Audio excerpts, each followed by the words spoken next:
STEM Career Night, and the participants are members of the Summer Academy program, which takes place at Penn State each summer.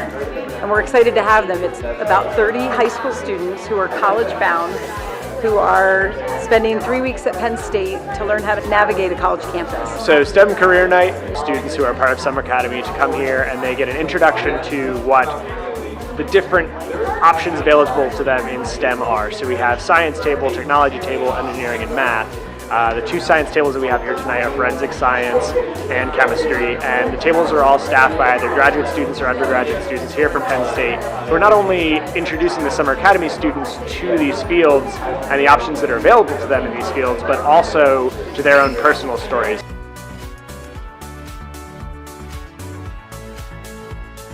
So they're learning about the physics of electric circuits. We started off by learning about that electricity needs a complete path to flow using little toys. They have both buzzers and LEDs in them, and so they could, by touching the two ends, they would complete the path. They could, as a whole group, make a big circle, and they would all, as a group, be part of a complete electric circuit.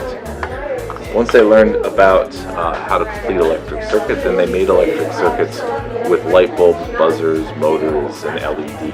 And next, they are looking at series and parallel circuits. So I gave them these 3D printed circuit diagrams that they could feel battery, and they could feel a resistor and another resistor, the two light bulbs, and build those circuits.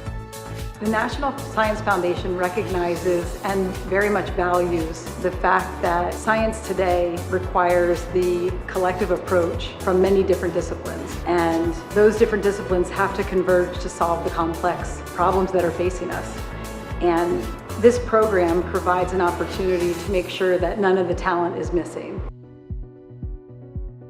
So working with this particular group of students is actually very helpful for what we do in forensic science.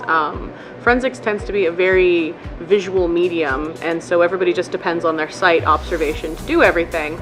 And there are a lot of different adaptations that you can use for people who are blind or low vision that actually can be incorporated into the forensics we're doing.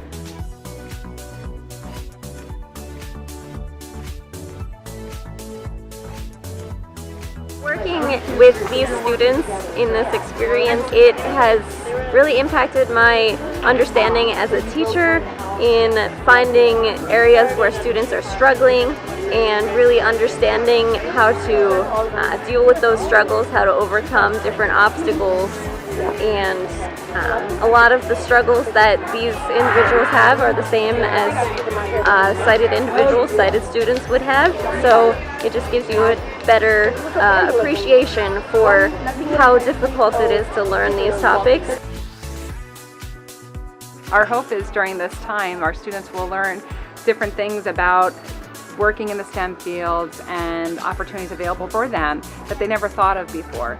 Being able to go back to their high school science classes and talk to their teachers about experiences that they had using science equipment, lab equipment, and being out in a beautiful arboretum and learning about plants that maybe they didn't think they had the opportunity to do so before, and educating their high school teachers and helping them to take that experience and bring it to the college environment.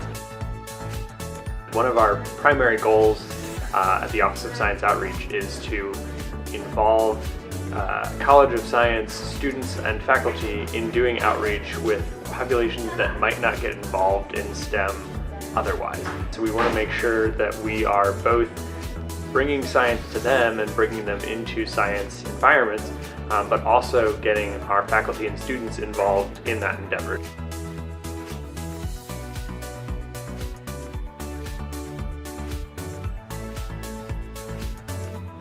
A lot of the students that I met with were chemistry majors, and I didn't realize how broad that subject is and how there's so many different things about it. And I was interested a little bit in chemistry, but now I feel like that might be something that I want to look more into. And I think this has given everyone a lot of different experiences and just meeting new people, and I think it's great that we've got to meet so many people that are pursuing STEM careers. I didn't think that this would ever be a job. Somebody with a visual impairment, investigating a crime scene, who who would ever think that somebody with a visual impairment could do such a thing? Or like working with electricity, I mean, I kind of got like a sense that like you could do that, but not to the extent that you learned.